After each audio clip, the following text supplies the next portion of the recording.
That's exactly what it is. And everybody can do it. You Yeah. know, it's just I tell my students, it's kind of like we're cleaning out, that morning crust you get in your eyes. It's cleaning out the crust of that third eye. And it's like once you see it, you can't unsee it.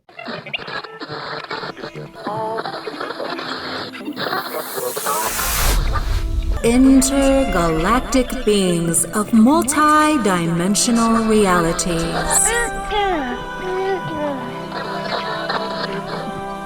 Welcome to Channeling.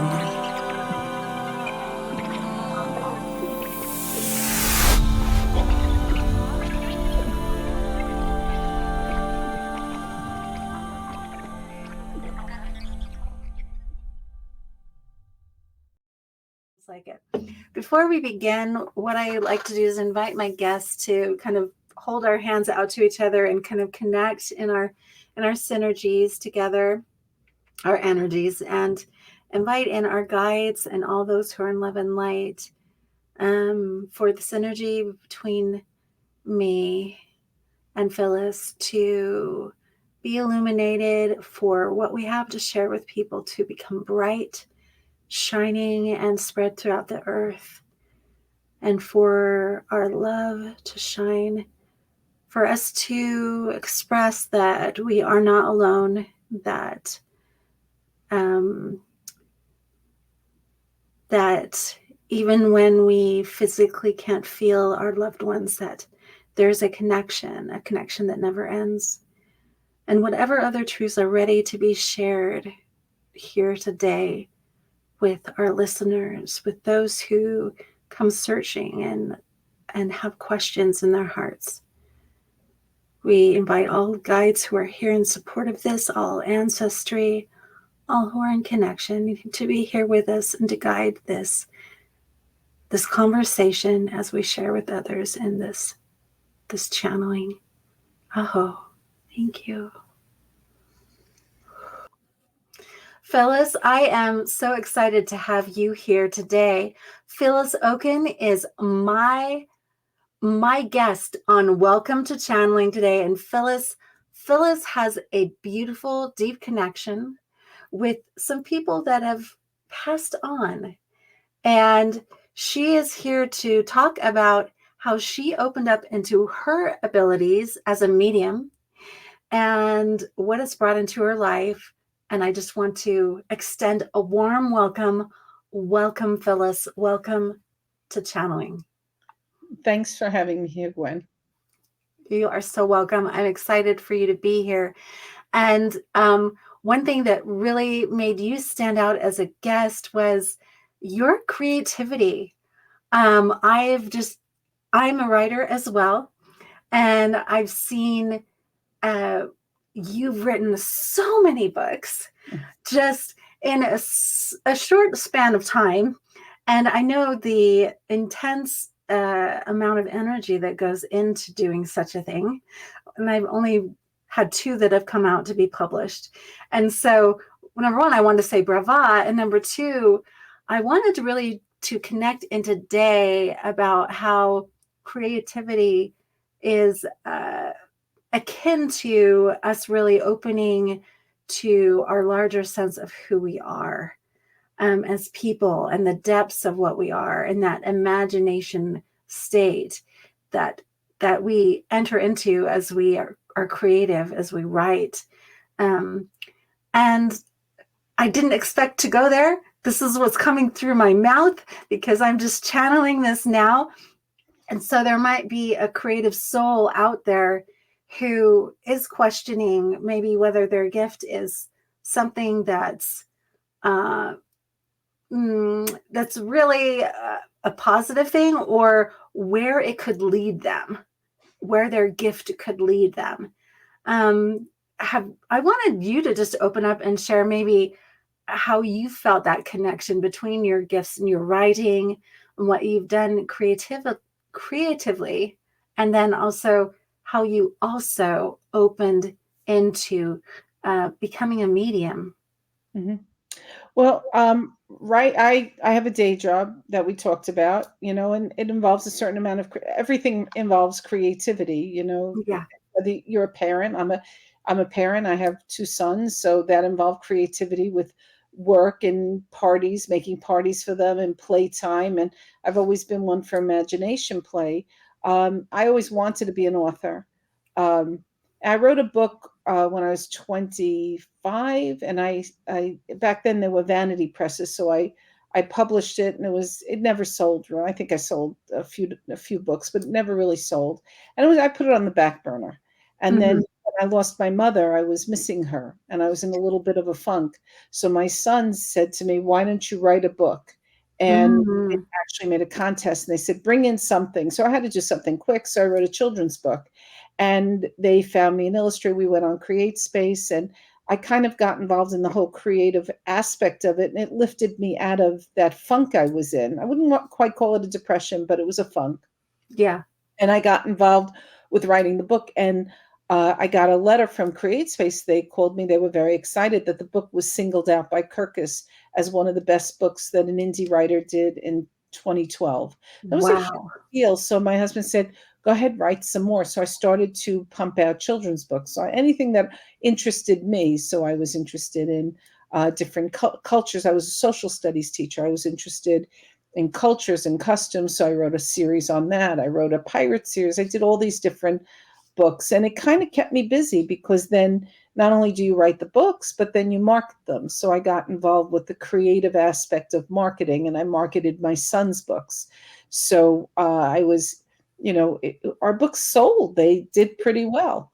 And my husband was ill during this time period, so it limited us what we were able to do. And I was able to put a lot of my energy into writing, and I published 83 books, all different, three different genre, three different names, three all like different kinds of things. Anything that suited my fancy, I wrote a book about it, and the books won awards. They did very well. One book outsold every other book on Amazon for 2 solid months. It was in the number one spot Is that during. your joke book? That's my joke book. Yes, it sold I'm, a I'm lot of about ready to jump in and say, do you remember one of your favorite jokes from there?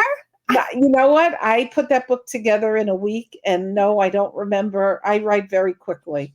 And Mhm. so in any case, so I did that. And then when my husband passed, I was going from medium to medium to medium. And Mhm. every medium I went to said, "You could be doing this yourself." And Yeah. I kind of listened, but didn't listen. And one medium said to me, "I'm going to teach you." So he started to give me lessons over the phone, FaceTime. Yeah. And then the pandemic happened, and we shut down the business, and I was in the house alone for months. So I started looking up mediums: Kim Russo, Thomas John, Joe Shield, Richard Knight, Dawn Angel. I would look up mediums, and Lisa Williams, and take their courses. And so I took, I don't know, I took everybody's course I could find. Finish a course, I'd start another course. And for 2 years, I studied. And my kids have a podcast, and they invited me on the Yeah. podcast. Yeah. And you saw the podcast? I You did. watched it? Yeah. Okay, It's can I so say it? cute to see you with your sons. I just Yeah, love how they show support. It's so they're sweet. very supportive. Mhm. And so I went on their podcast, and they brought a guest on, and I read them. And the next day, my son set up, my daughter-in-law thought of the name Lady Phyllis, and my younger son set up the website, and I was in business. And I do about 40 readings a month. And I teach now. I'm teaching. So I've written 2 books on teaching Mediumship Made Yes. Easy, and Expanding Mediumship, which basically follow my curriculum. I published them only because I felt they'd be easy for the students to follow.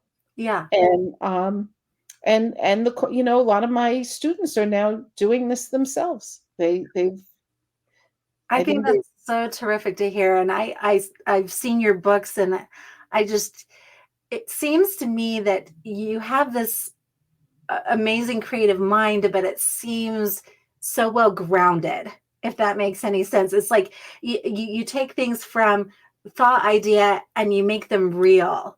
You make Mhm, them concrete. You make people be able to feel them, to practical.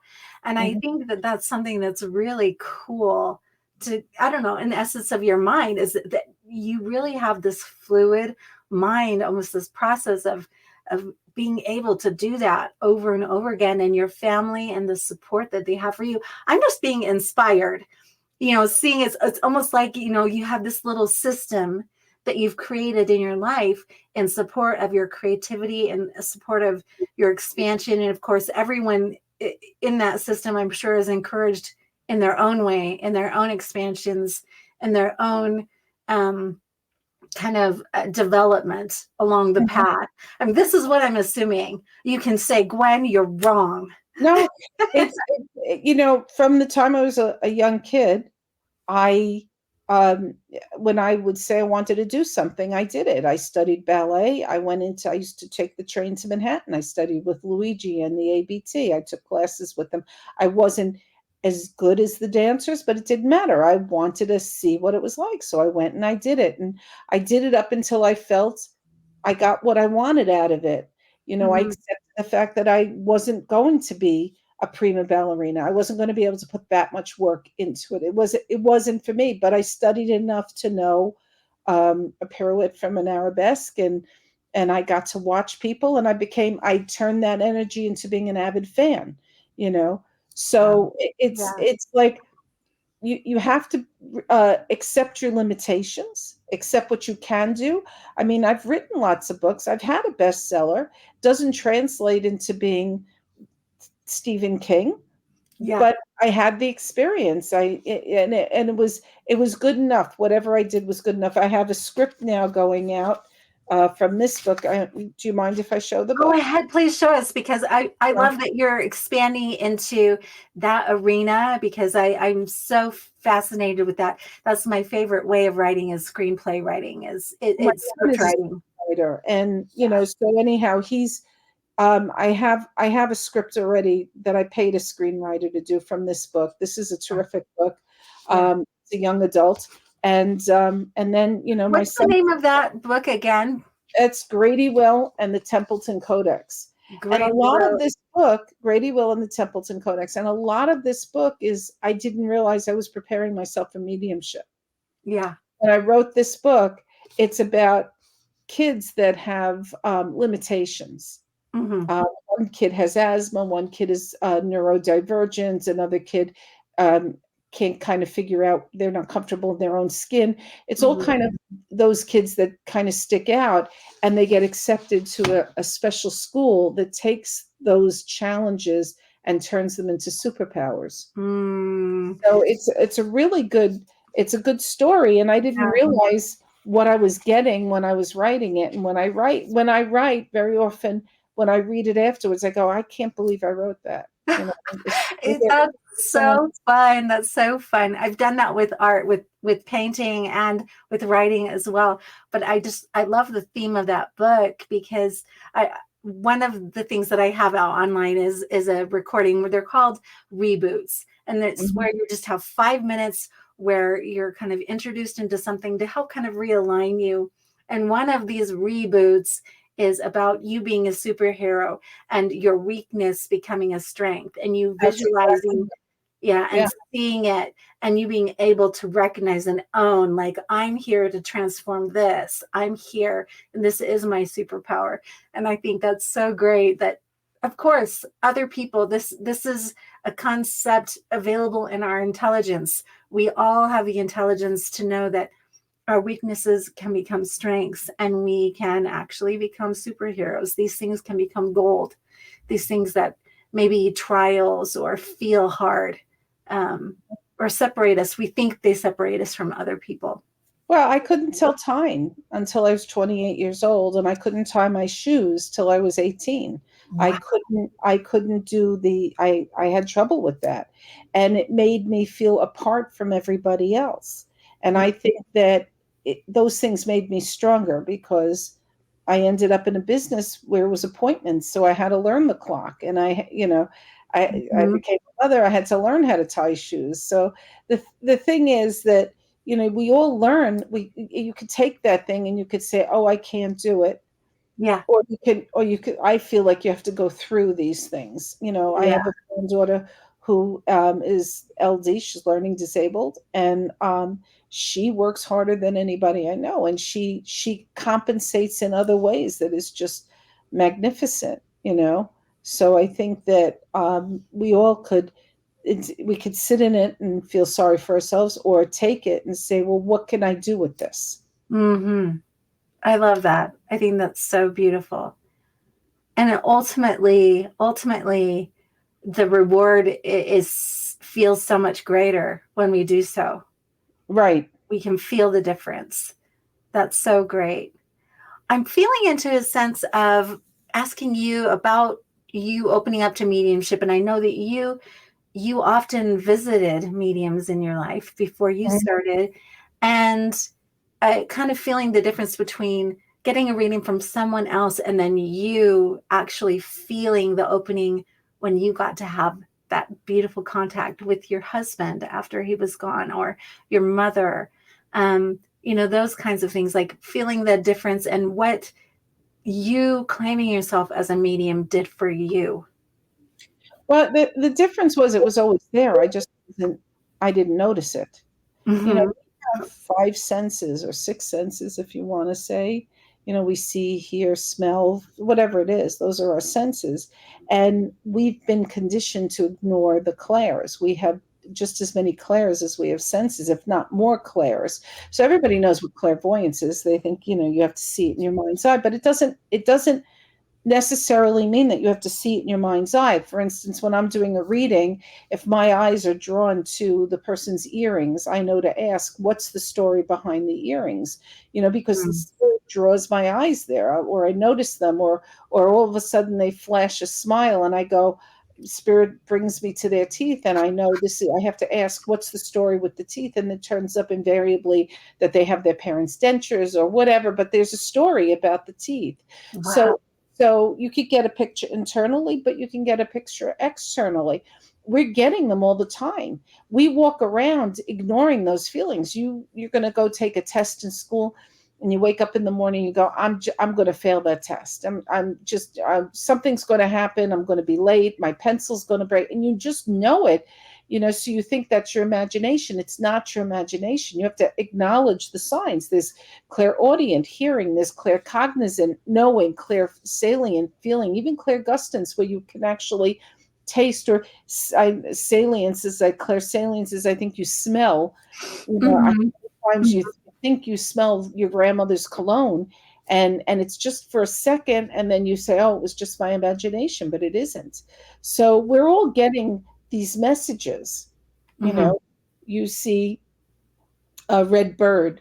I'm not talking about a cardinal, but you see on a billboard a red bird, or a daffodil, or whatever that sign. You see these synchronicities that you always see them. It's up to us to string them together and make sense of it. So it's no, people say it's a gift. It's not a gift. It's awakening. I think of it more as an awakening. I love that. It's like discovering, the extent or an expansion of the senses that you have. Right. Yeah. That's exactly what it is. And everybody can do it. Yeah. It's just, I tell my students, it's kind of like we're cleaning out, that morning crust you get in your eyes. It's cleaning out the crust of that third eye.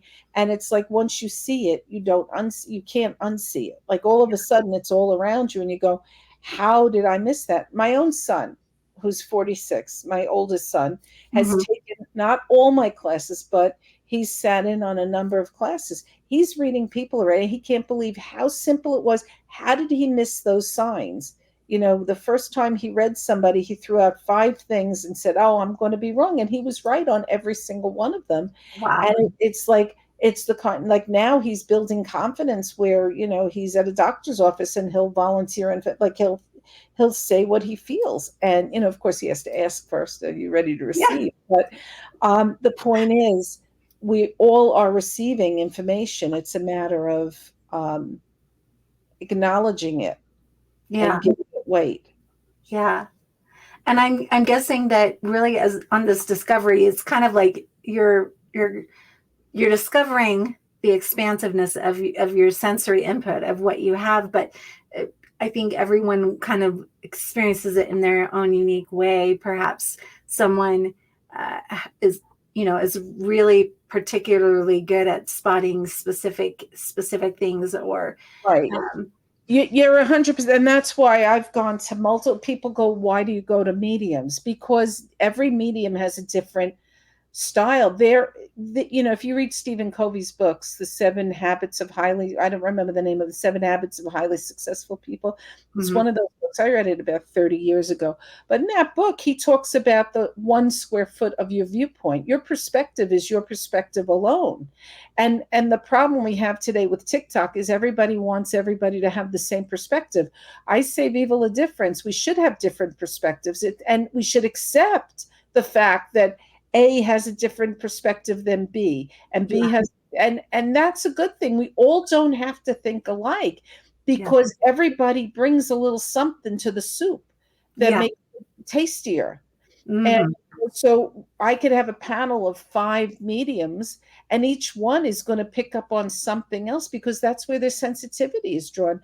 My sensitivity is to family histories, and I was a historian, so I pick up on cultural things, like cultural backgrounds, and that, it's a really interesting that when I do a reading, I never noticed it, but I have a friend who kind of works with mediums, and she'll tell me my reading from someone else's is very deep in the cultural background of the family, and I'll pick up on family foods and cultural things that a lot of mediums miss. That's so sweet. I'm, as you talk about this, I'm just imagining myself being in a room practicing with other mediums, and kind of almost their sensitivity becoming, helping me become aware more and more, and like how beautiful, like having a course with other people and you all developing together, how beneficial that could be, because each one is kind of opening the others to maybe a little bit more new insight, a little bit different taste. I think that's a fabulous thing. The thing that when I took classes, it was very unnerving for me to be called on to read. I'd get nervous that I'd be compared. I was nervous that I was going to be wrong. And what I've done in my classes is there are no wrong answers. So once we've eliminated that whatever you're going to say is going to be good, that it doesn't matter if it doesn't fit, either we're going to find a way for it to fit, or we're going to put it aside because it doesn't fit right now. Once we take away the ego part of that embarrassment that they're going to be wrong or whatever. And in fact, that's what happens. I start with a picture that they have to, it's behind in an envelope, and they have to describe what they see, and so they circle, squares, whatever, and they all think that they got it wrong. But in fact, when you look at the picture and then look deeply, yes, there is a circle in there, and yes, it isn't. You don't get a written letter, and the expectation is that you're going to get everything perfect. You're not going to get. You can't know everybody's name on the other side. I mean, the CL, there's a million Clara, Clarence, Carol, there's a million CL kind of combinations. Yeah. So if you're getting CL and the person's mother is Carol, that's close enough match that you've gotten right. We have to accept the information when it's not going to be, I mean, when you get a bullseye, that's a really great thing. Yeah. And I don't remember mine. I mean, I'd love to give you some examples, but I know that I've gotten wows, and I've even wowed myself that I've gotten things so amazingly accurate, but I don't retain it. As soon as I say it, it's gone for me. It's like it evaporates. And I can imagine. I mean, that's kind of how I do. And when I go in and do my work, and I've had some amazing experiences doing medicine or ceremony, other things.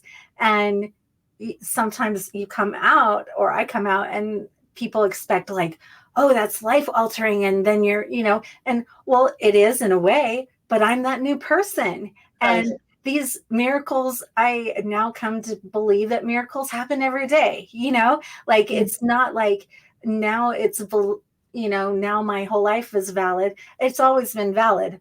It's just, it Yeah. keeps elevating, and the door keeps opening wider, and you go, oh, that's what that meant, Yeah. you know.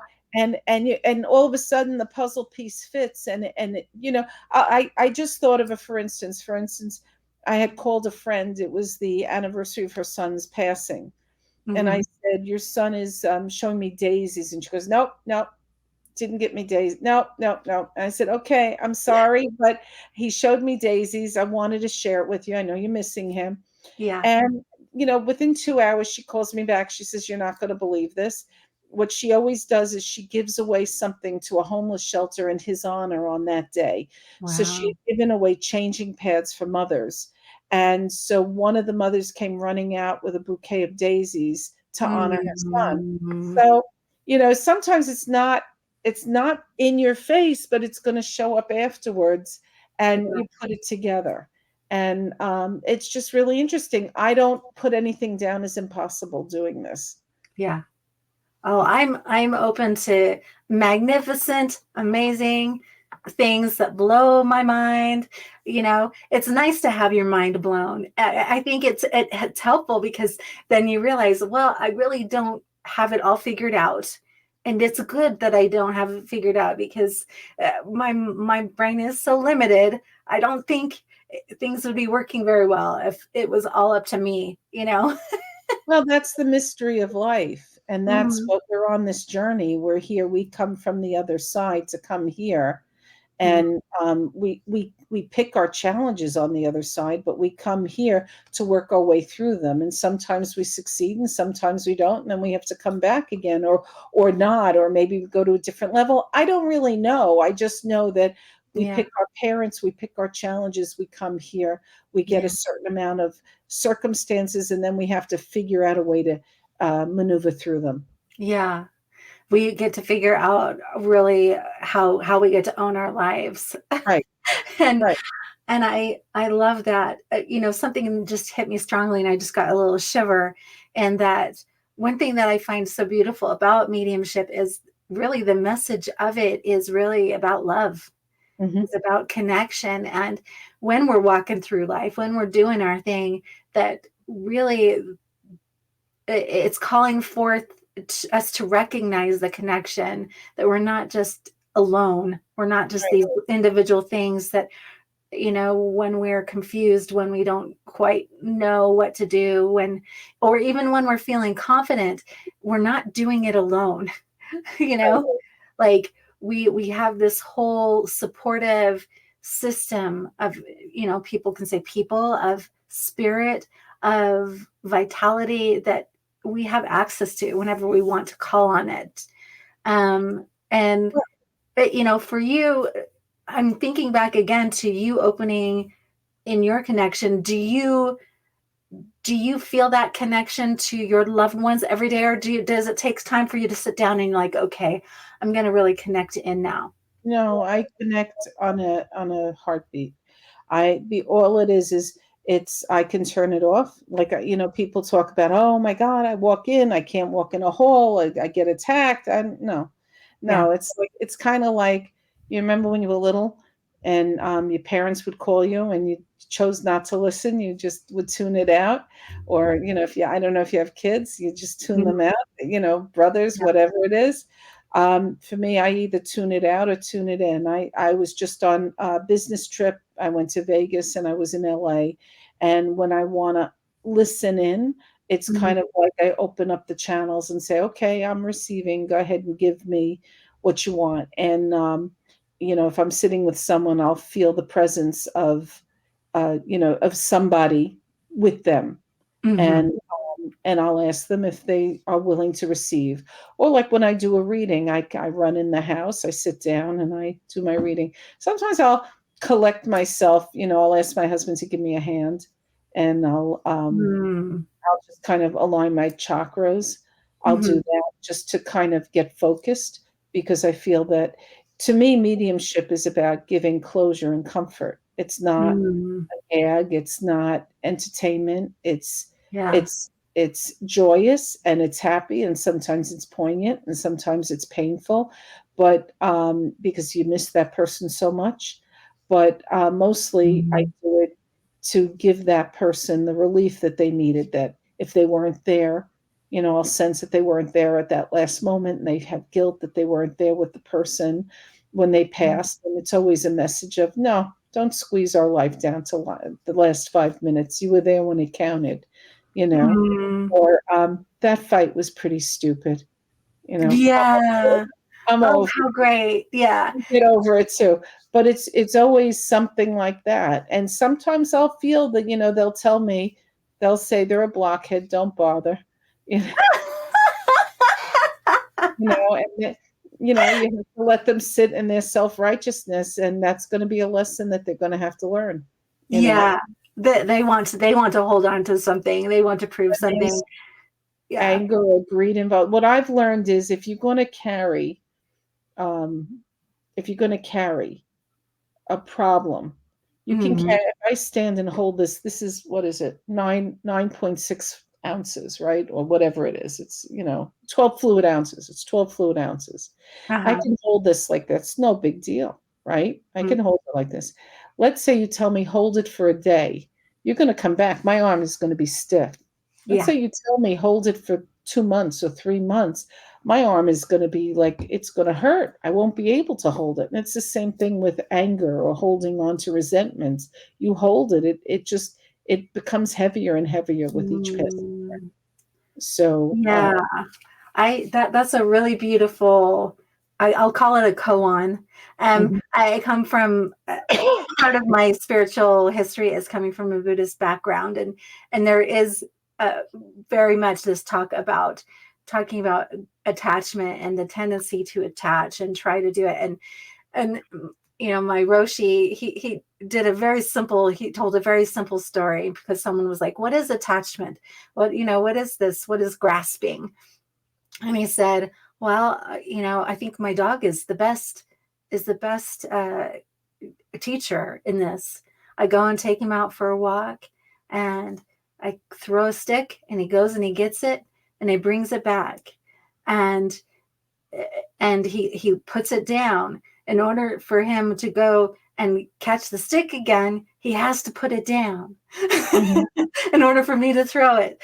And I guess in life, a lot of what we're doing, we're trying to figure out how to grasp and where's my identity and what does this mean and all these things. But if we hold on to something, it's hard for us to really move with the flow and continue growing again. If we're sitting there and a part of us is so invested in holding on to something that we haven't resolved within ourselves. So I can really vouch for that sentiment. And I'm just curious. I think this is interesting because I'm going to open myself up a little bit here because someone close to me died recently. And there hasn't been services surrounding her passing yet. And I was just wondering if you're willing, if anything comes through from you concerning this person. Well, I will tell you that there's been a male behind you. I see spirit. What I see an image, a picture. I'll see, hear, and feel something. As soon as I connected with you, if I see behind you, it's parents or grandparents. If it's to the side of you, it's a contemporary, spouse, sibling, or it could even be a contemporary for when you were 5. And God forbid they're in front of you, it's a child, but it doesn't have to be your child. Yeah. But I did see a male behind you, and I don't know if it's your father or your grandfather, but there is a male behind you. Yeah, it's probably my grandfather. Okay. So. I wanted to ask what the connection is with a Celtic cross, like the Celtic knot, because that appeared also with you. So I don't know if you have a Celtic background or this grandfather was Irish or Scots or whatever. Like, and I don't know if there was a but I did see the Celtic connection. Interesting. Yeah. I'm not sure. We, genetically, I have a little bit of, we hark back to the Vikings and to England and there is some Irish and Scottish we don't have, I don't have a huge connection knowing into that aspect of the. This is it's huge in front of you. Uh-huh. So I think what they'd like you to do is explore Celtic traditions, the Druids, Celtic, because whatever that, even runes. I have a set of runes here, but I think they're in the other room. I bought a set. But Yeah. even to look into that, this is like an unexplored area for you, and they'd like you to do that. So I want to go to the other side. I'm going to ask you, is your mom here or your mom's on the other side? My mom's here, but I feel like she's straddling. Yeah, she's straddling both sides. Is Yeah. it her brain that it's involving her? Like, She's going downhill, and I think mentally she is kind of going over to that side more. Right. Like there's a what I'm getting is a distance between the two of you. Yeah. But I'm going to go further back. Does your mom have a sister on the other side, and you have an aunt, or your father has a sister? There's a female of that generation on the other side for you. So I don't know if it's an aunt, a babysitter, a friend of your mom's. Yeah, I don't know. There might be a friend of my mom's. I'm trying to think if there's any aunts that have passed on, and I can't recollect anyone. Is there a Helen or a Helene? Maybe No, that is there a Helen or Helene, Eileen, Elaine, like that kind of combination? I am an Annali, but yeah. And my mom's, one of my mom's missionary companions, she's whom I'm named after, is Annali. But I'm not sure. Is she alive or is she I passed? don't know. I don't know if she's passed. So it's interesting because I'm picking up on somebody of your mother's generation behind you who would stand as a parent, an aunt, that kind of like a guardian kind of, somebody who's that kind of a figure. Interesting. It is. I'm going to do something else with you. I wrote a book called 366 Affirmations and Inspirations to Live By. Yeah. I'm going to ask you to pick a page 1 through 366, any page. That's so funny because I almost said 367. Oh, well, no, I can't do 367. 37. 37. Yeah. And let's see if there's a message from that person. Oh, you have two on this page.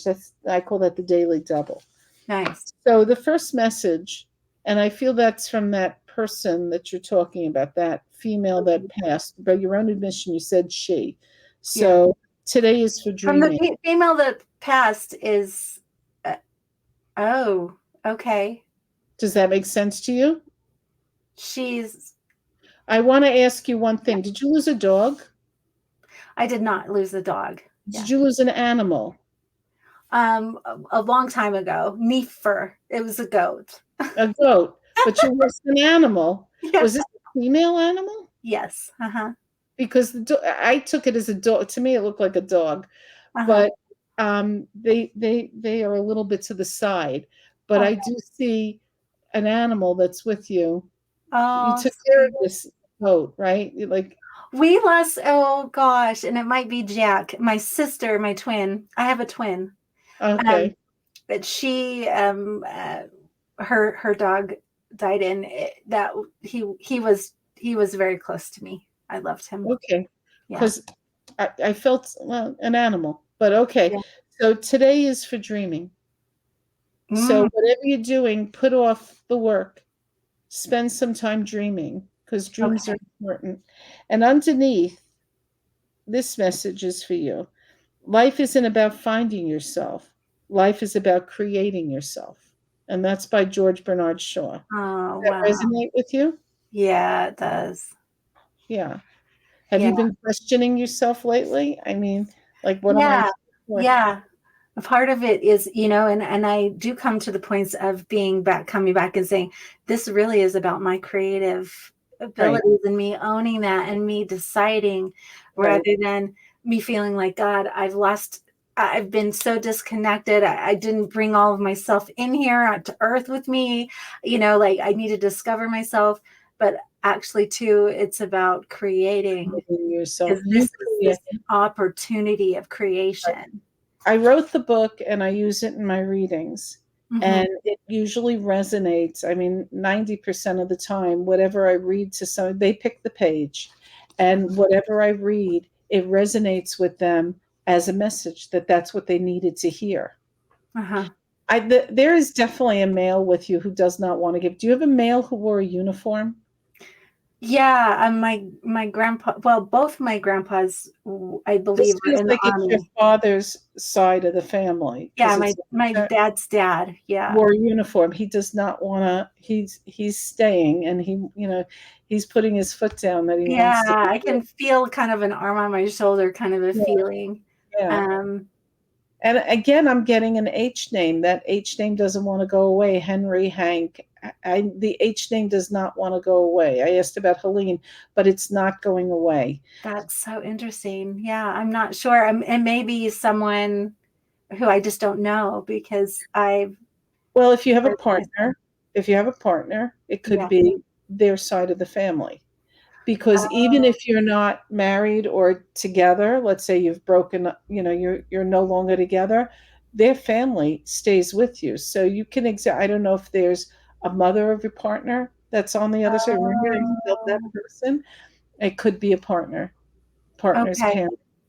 All right. I'll check in. I'll check Yeah, in and see if someone else is showing up with me. It's interesting because, my experiences in real life, um, this individual that I think you're presencing, like there's been a lot of healing that's had to occur, like, and really being able to connect to him on the other side has been an amazing gift for me and my twin, because there's had to have been a lot of healing that occurs. And wow, I'm feeling it now, kind of this pride that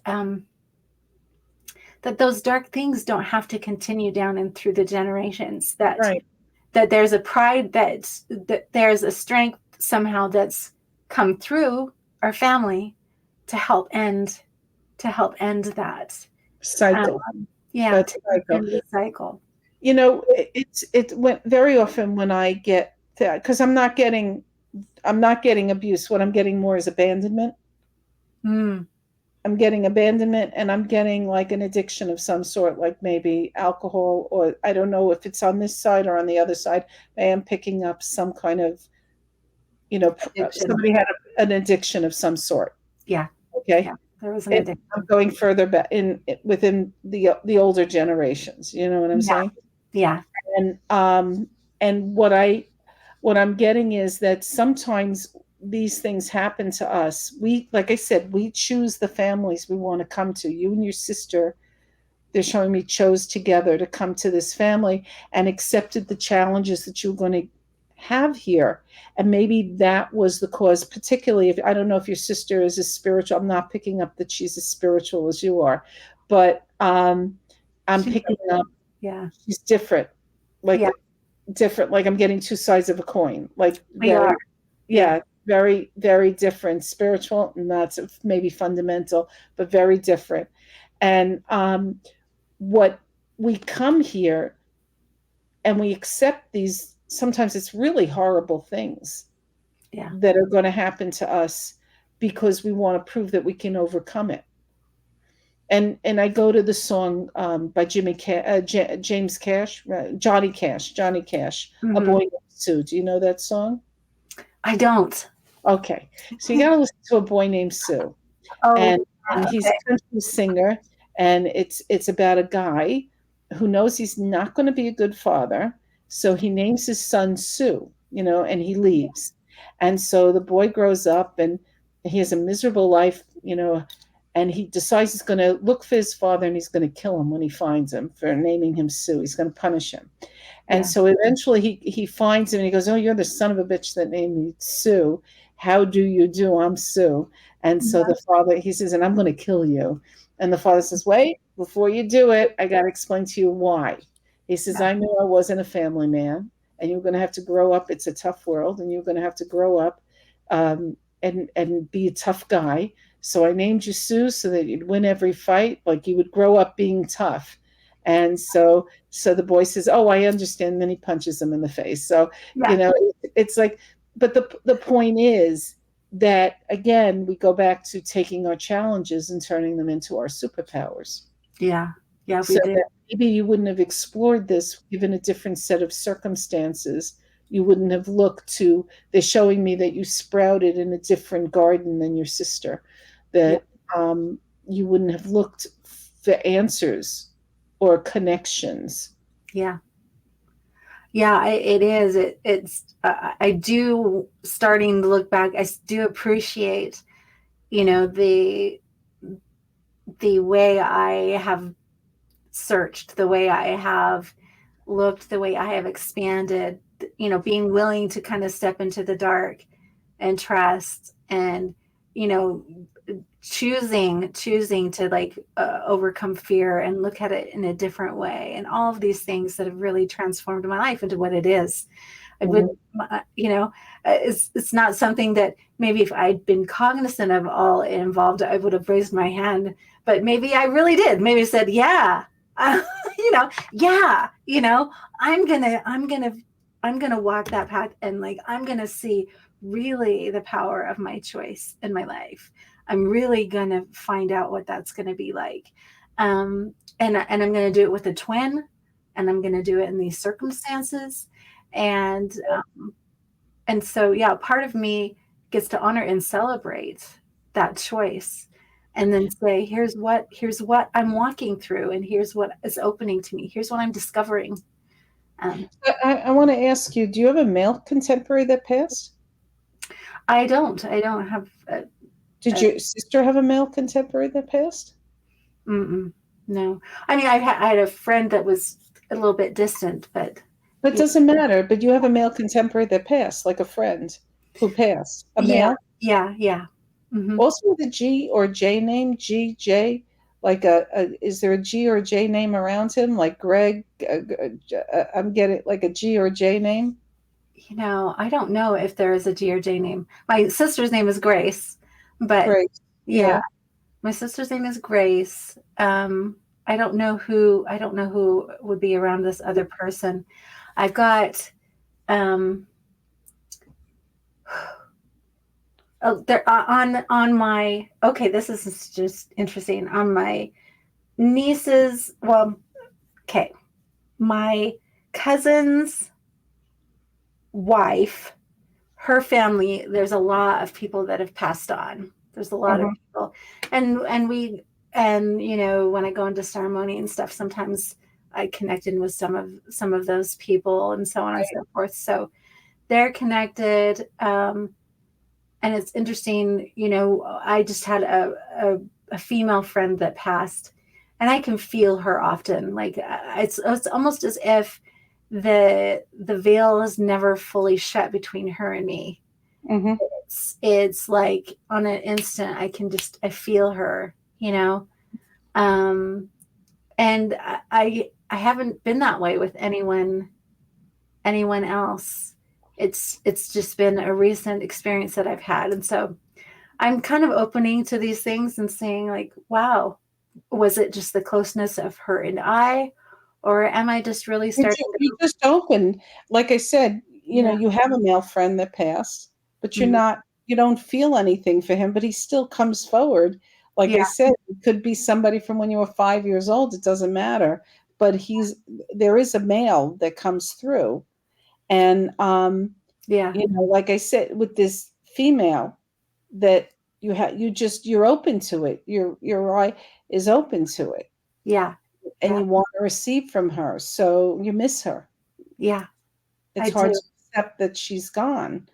So it is. Yeah, it is. It was one of those things that, and I'm sure people here might have felt this, it's just like, it was almost a shock to my system. Like, for even weeks, I was feeling like, did I enter into a new world? Like, did I enter into a different reality? It was that shocking to my system, because I still felt her, and it's like, this world didn't make sense. Like, it didn't make sense to me at all. And so I can see how a loss of someone can feel that way for people. And I want to ask you, it wasn't a sudden passing, was it? Because I'm it not. was sudden. It It was was sudden. sudden, but was she ill? She mentally, she was having some suffering, but she was hiding it and she was keeping it. Because what I'm getting is long term, like she's had something for a while, that there was something going on for a long while. Yeah. She was really working. There was some mental stuff going on, and Right. I thought she was doing well, but she started to hide away, and she separated herself from a lot of people, and it went, it just kind of happened like that. Yeah. Right. Yeah. She took responsibility for her own passing. Yeah. Yeah. What I'm getting is she's saying it wasn't her.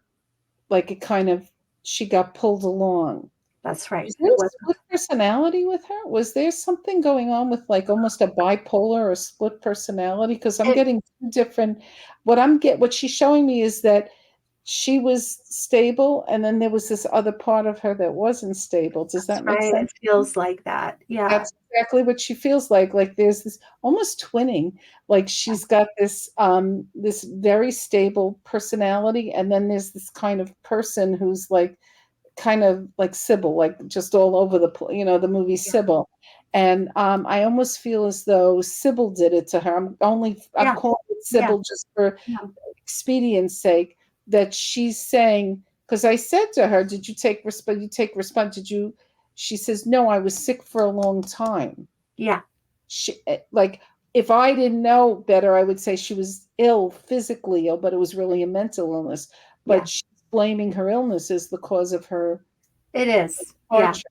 Yeah, it is. She was. And I felt this other kind of energy that you spoke of. Personality. Yeah. Yeah. And not just It wasn't an evil energy. It was just this unsettled kind of energy that conflicted with her. yeah. And this energy, for lack of a better, I'm going to call this is like her regular, was almost too passive, that it kind of allowed the other one to. Yeah, I think she felt like that was it, just kind of overtook her. Yeah, that's exactly like a Yeah, overtook tsunaami. her. That's Yeah. did she have? Was her mother alive? Was there a conflict between her and her mother? I don't know. I'm not Because sure. I'm getting that there was conflict Yeah. with either a brother or her mother, but like in other words, a family member, not a Yeah. friend, but a family member. There was some kind of a conflict Mhm. where she just it really interfered with her life. Yeah, I think her and her mother's relationship was always, there was something going on there. Yeah. Right. And it's just interesting to feel her, because she is such a dynamic, beautiful woman. And in a way, I'm excited that I can still feel her presence just so easily. Do you have a headscarf or something from her, or like something that you wear in your hair from her? I don't. I'm trying to think, because when we met, there's a scarf I was wearing at that time. But She's yeah, showing me like a scarf, like but a gauzy, like a lot, not like a heavy scarf, but almost like a yeah, gauzy scarf that you could put around your head, or yeah, she's showing me like jewelry that you would hang in your hair. Do you know what mhm, I mean? yeah, But decorative. yeah. No, I do have a scarf like that, and when we met, I was wearing it. Okay. First time we met. Yeah, yeah. Okay, so she's showing that.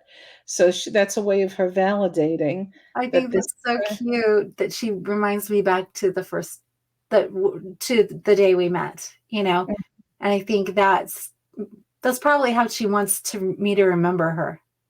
What's up with tea in her? Did she read tea leaves or something? What's up with the tea, or a drink, like a clear drink in a glass?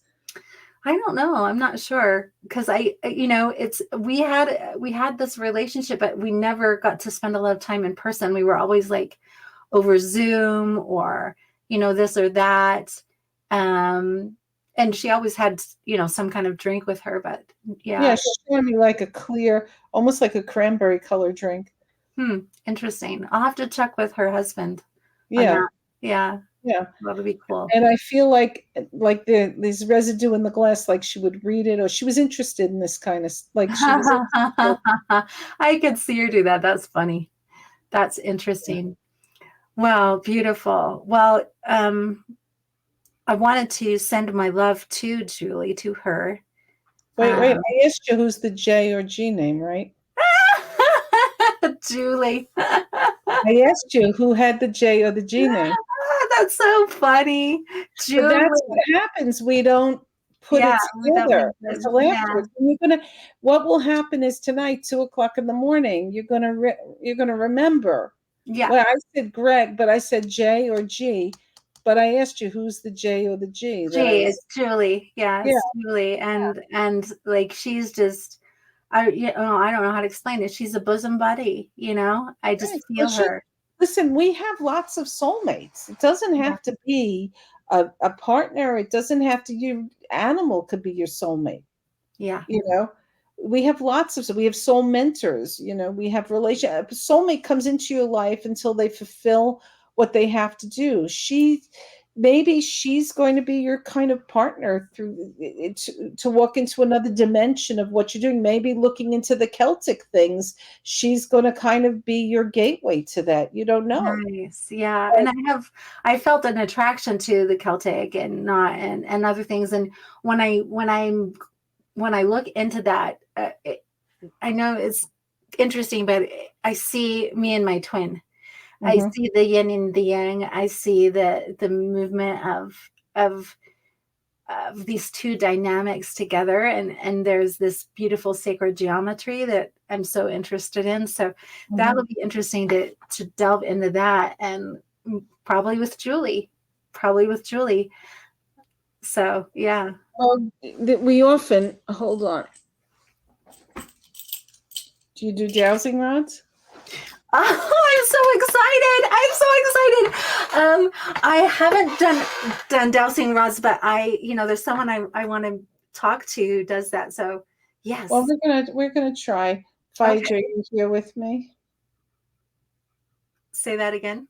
Phaedra, I asked my grandmother to help me out. Okay. Phaedra, can you point to where Julie is? So raise your hand where the rods are pointing, and that's where your friend is. Yeah, I know. I feel it. Yeah. Okay. Is Julie there to help Gwen? That's a yes. Yeah. Mm-hmm. So I played with these, kind of reinforced. In the beginning, I was a little insecure. Yeah. So I played with these in tarot, and I read them for one whole summer. I did that until I felt confident to come out and say what I was feeling. Yeah. And then I don't really need them. But I often ask where someone is. Mm-hmm. Anybody could do them. You can buy the excellent. I'm feeling like I might do some play with that.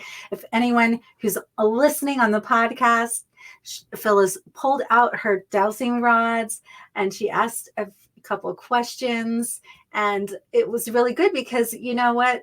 When people are practicing it in their mediumship too, and they're saying, well, I feel this here. If you pull out those dowsing rods or a partner or whoever you're with and get confirmation, boy, is that a great way for you to develop your confidence and your skill and be able to help interpret what you're feeling, and so checking in with that and saying, maybe I can get more clarity. Is it this, is this what's happening? I think that's a really great thing to do. Well, I used them like I said, that first summer that I finished all my classes. I would use the dowsing rods or tarot or whatever it was just to reinforce, to build confidence that that if I'm feeling this personality, if I'm feeling this person and the rods are pointing there, well, maybe there's something there. So you can't touch the rods. You don't touch the metal. You're dealing with a hollow tube. So, Yeah, that's so cool. It's so funny because right now I'm feeling Julie, and it's like she's turning around and she's like peeking out and she's like she's saying, say hi to Phyllis. Hi. It's kind of this cute little thing exchange of like her acknowledging, like, oh yeah, she really does acknowledge me. She really does know that I'm here. I think that's so cute. That I I think can feel she that. wants to say to you that she acknowledges that she knows you miss her. I do. I miss her. You miss her. Whatever you had with her, it was, you didn't have it with another person. Like that kind of, That's right. yeah. And she acknowledges and she says, just talk to me. So for instance, I'll show you how you can listen for Julie. If you read this, read that word. Mediumship. Now read it with your mouth closed, like read it in your head. You did it? Did you hear it in your head? Yeah. It's not your voice. It's the voice in your head. That's what Julie will sound like. So when you hear that voice, speaking to you, Mhm. that's her. And you just have to pick that out because we don't talk to ourselves in our heads. We think we do, but we don't. That's them. That's coming from them. So interesting because I was feeling into this, in my head, saying out loud, and I could feel this is interesting. So I said it and I pulled it back into me, and I felt my tone, but then I went out and I almost heard her voice kind of Right. take over and saying that same word, and I can pull back into me, feel, and then and feel her Mm-hmm. saying that word. That's so Mm-hmm. interesting. It is. Yeah. You know, Oh, so we're just having playtime. yeah, And I'm crying. I'm going to grab me a I'm napkin. sorry. I'm crying. Tears are coming. This is a sign of a good time, you guys. You know you're having a good time when you cry. Mm-hmm. Well, this has been really fun. Just being able to play, Mm-hmm. experiment, try out things. And I'm excited that you have these two books that really outline how you go through and you teach and step by step how people can just open. And I love that you give people permission. Say you can be totally dead wrong. It doesn't matter. Right. It Right. How are doesn't you going to matter. know if you're right if you don't know you're wrong? Yeah, yeah. Wrong is just as important as being right. Yeah, yeah. And being able to just say, hey, we're in here in it for an experience. And as we learn and grow, we start to decipher, we start to whittle it down, we start to hone in on how to decipher things. And I love that.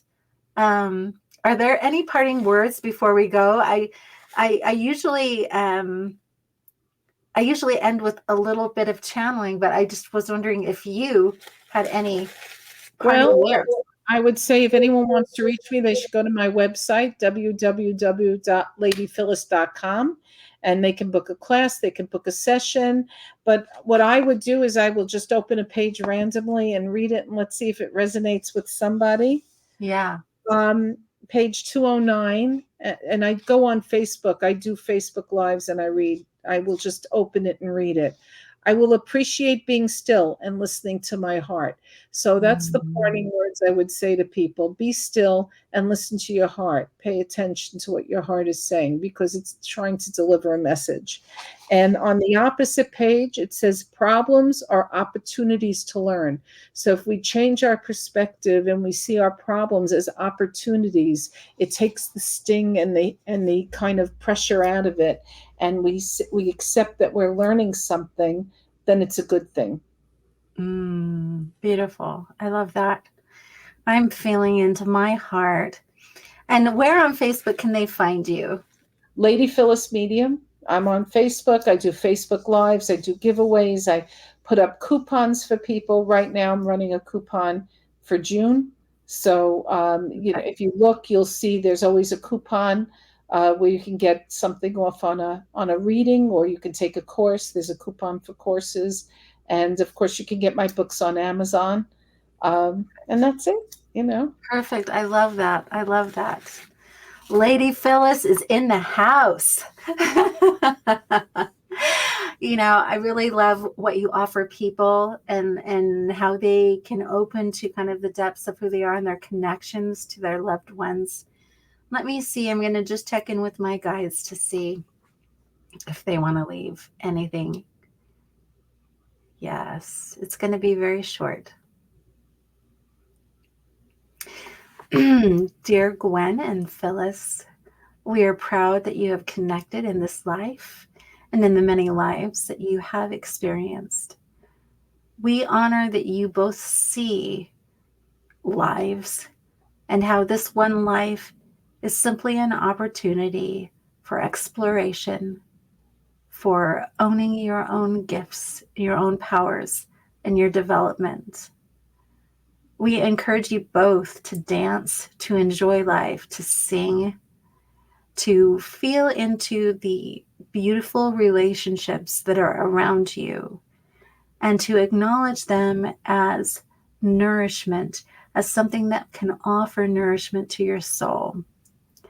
Whether it's a different perspective or a different opportunity for growth or experience, these relationships are important in your life, and they each offer you something special and unique, and a honey that will continue and walk with you in every life that you live.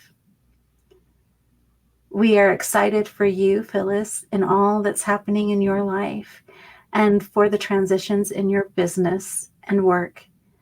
And we honor you in saying, enjoy all that you are engaged in.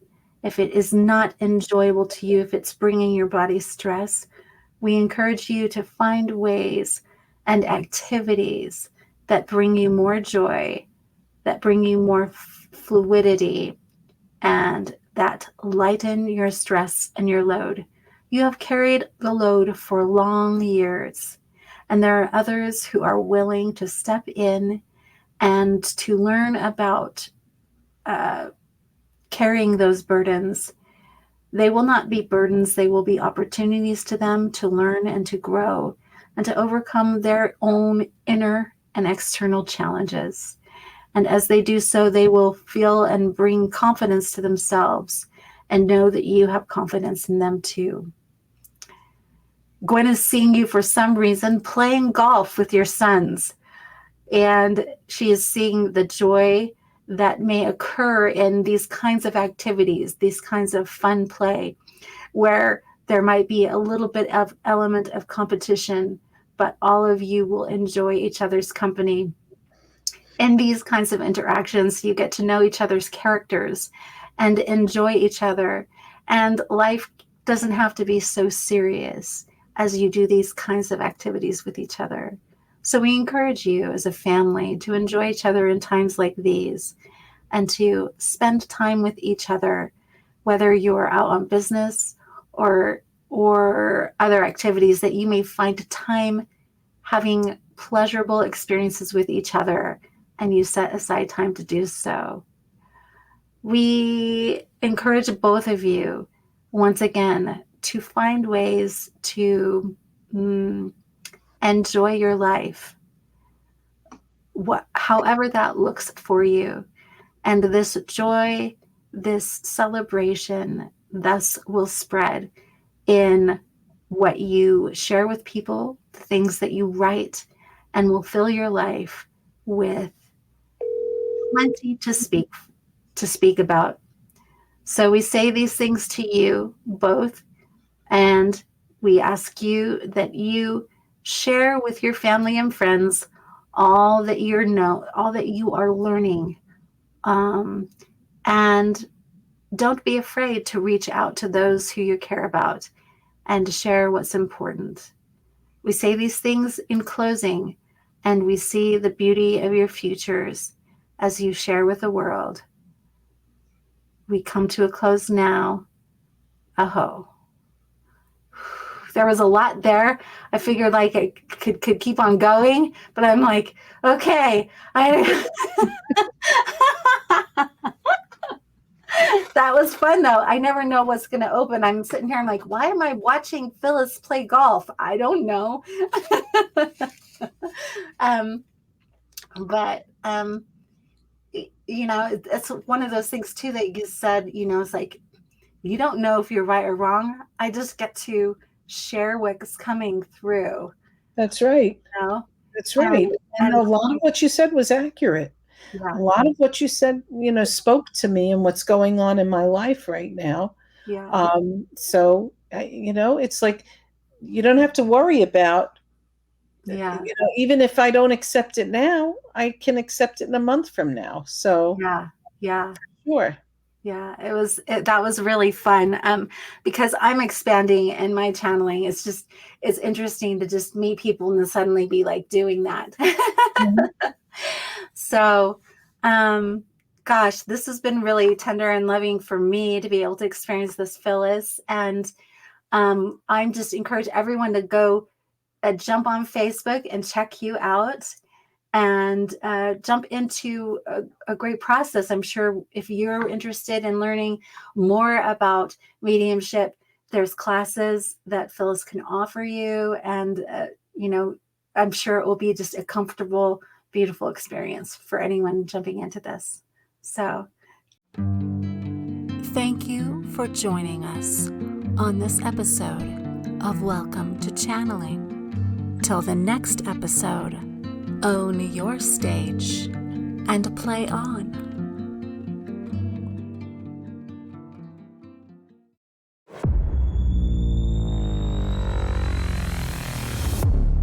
Hot Muffin Media.